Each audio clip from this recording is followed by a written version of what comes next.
Hey, hope you're having a good night. I have just been having all kinds of different things happening lately. So it's been really interesting. I've noticed that people are coming into my life that are really incredible people. And they are, do you ever notice that sometimes when you need certain types of people in your life, they just happen to show up. They show up and they help you at the right time. And it's kind of happening now, but it's also part of my book at this point. And I find it so interesting as I'm reading this book.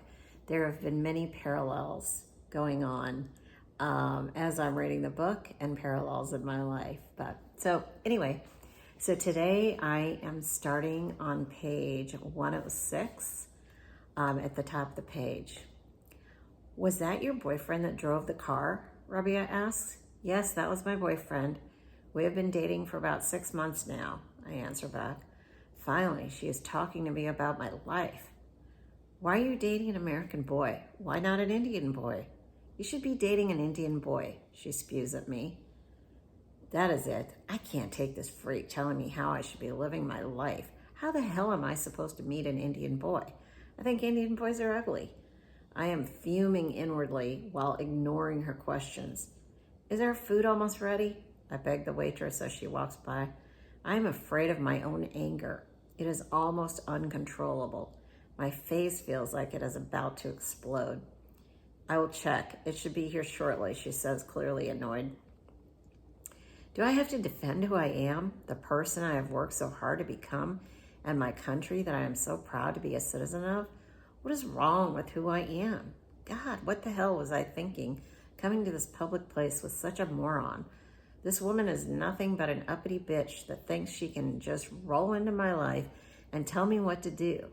Who the hell does she think she is? She's ruining me. The food comes. I eat a few bites while my stomach churns and aches. I can't eat anymore. Few words are spoken as I gulp bites of shrimp fried rice. I watch the clock and eagerly wait for Chris. Please come save me, Chris. I see a flash of green in the parking lot. I swiftly head for the door. I have nothing to say to her, nothing in common with her. I am done with this witch. Weeks later, this one incident takes me over the edge. I am really lost as to what my identity is now. Who am I? Who am I supposed to date? Am I a fake? Am I living a lie? Is Rebia just a judgmental asshole who knew nothing about being American? I am miserable, even though I have a beautiful one-bedroom apartment in one of the nicest complexes in the city. I am living the college life of a kid who, quote, has money, not the norm of sharing an apartment with 3 to 4 others. It is a nicely decorated place with large potted plants and all new wicker furniture with brown and rust-colored tropical leaf designs on the pillows. Mama D buys me the furniture with the stipulation of giving it back to her after school. She always has rules applied to anything she gives me.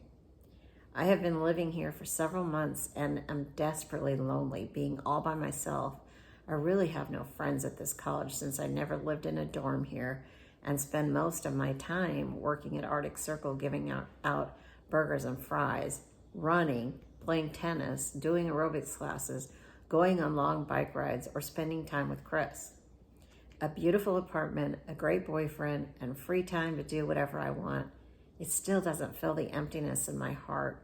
In the crevices of my brain, I just fixate on not knowing who I am. What had I done wrong to become so different from what she thought I should be? Should I have kept all my culture and not tried so hard to meld into my environment? I can't stop feeling as though I have let Rabia down. Would my real parents be just as disappointed in me? Man, this was a tough time in my life. Being young, being alone a lot, and trying to figure out who I am.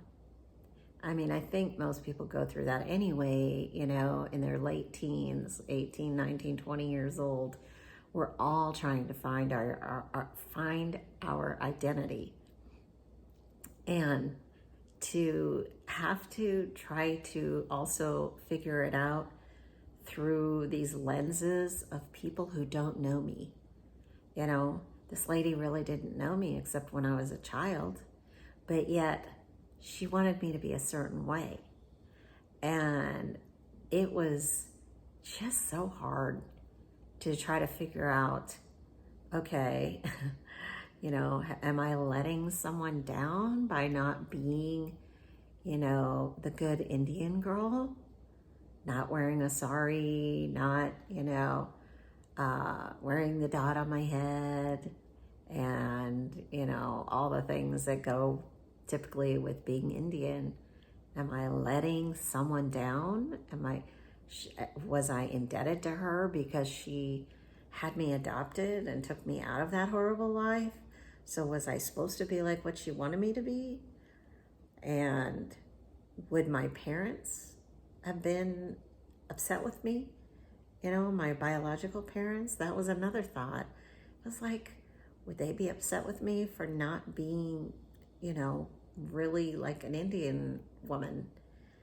And so I was really struggling at this point.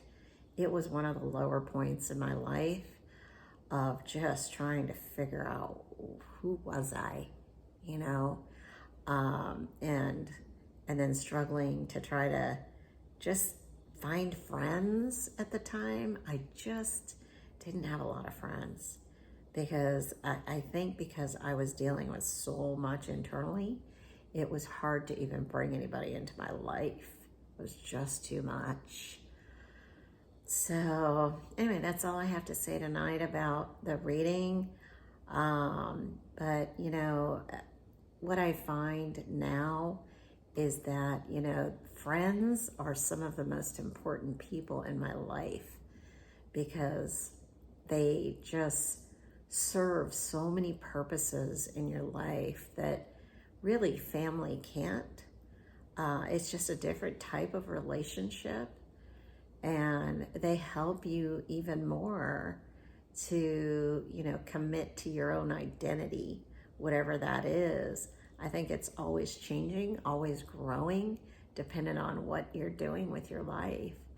And the really, truly, you know, those friends that would do anything for you, that are always there for you, those people really help you to keep shaping your identity in the way that you want it to be shaped, because they support you and love you no matter what. And a lot, you know, your really close friends don't have any kind of stipulations as to how you have to be friends with them.